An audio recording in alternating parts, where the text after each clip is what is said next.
বিসমিল্লাহির রহমানির রহিম।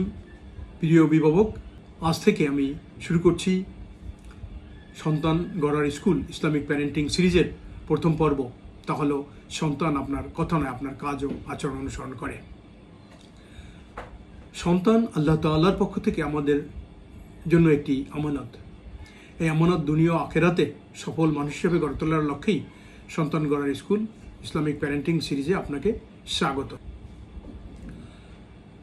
আপনাকে একটা প্রশ্ন করি, আপনি কি চান আপনার সন্তান সত্যবাদী হোক, নম্র হোক, মানুষকে সম্মান করুক? তাহলে আজই এই ভিডিওটি শেষ পর্যন্ত দেখুন, কারণ সন্তান আপনার কথা বা উপদেশ কম শোনে, আর আপনার জীবন, আপনার কাজকর্ম এসব মনোযোগ দিয়ে অবজার্ভ করে। মহান আল্লাহ পবিত্র কোরআনে বলেন, ইয়া আইয়ুহাল্লাযীনা আমানু কু আনফুসাকুম ওয়া আহলিকুম নারা ওয়াকুদুহান নাসু ওয়াল হিজারা। অর্থাৎ, হে ঈমানদারগণ, তোমরা নিজেদের ও তোমাদের পরিবারকে আগুন থেকে রক্ষা করো, ইহার জ্বালানি হবে মানুষ ও পাথর। দেখুন, এই আয়াত আল্লাহ তাআলা সন্তান, পরিবার সবার কথা বলেছেন। সুতরাং সন্তান এখন থেকেই ওই আগুন থেকে বাঁচার জন্য সন্তানকে আদর্শ মানুষ হিসেবে গড়ার জন্য শিষ্টাচার, আদর্শ, উন্নত শিক্ষা, যা যা দরকার ধর্মীয় শিক্ষা, এই দায়িত্ব পালন করুন। হাদিসে রাসূল সাল্লাল্লাহু আলাইহি ওয়াসাল্লাম বলেন, কুল্লুকুম রাঈ ওয়া কুল্লুকুম মাসউলুন আন রাইয়াতিহি। অর্থাৎ, তোমরা প্রত্যেকেই দায়িত্বশীল এবং তোমাদের প্রত্যেককে তার অধীনস্থদের সম্পর্কে জিজ্ঞাসা করা হবে।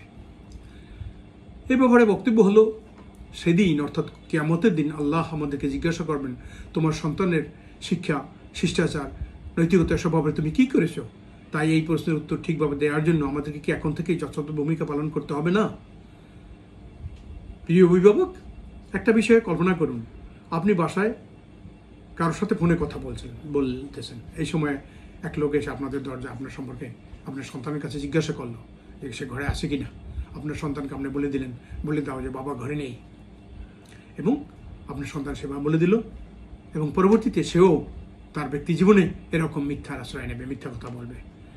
তখন প্রশ্ন হলো, এই মিথ্যা কথা সে কি নিজের থেকে শিখছে, নাকি এটা তো তাকে প্রথম এই মিথ্যা শেখানোর প্রথম শিক্ষাকই তো আপনি বা আমি? চলুন আর একটা ঘটনা বলি। আপনি আপনার সন্তানের সামনেই রাস্তায় একটি ময়লা আবর্জনা ফেললেন, অথবা খালি ড্রিঙ্কস, পেপসি অথবা পানির বোতল, প্যাকেটের চিপসের প্যাকেট ফেলে দিলেন।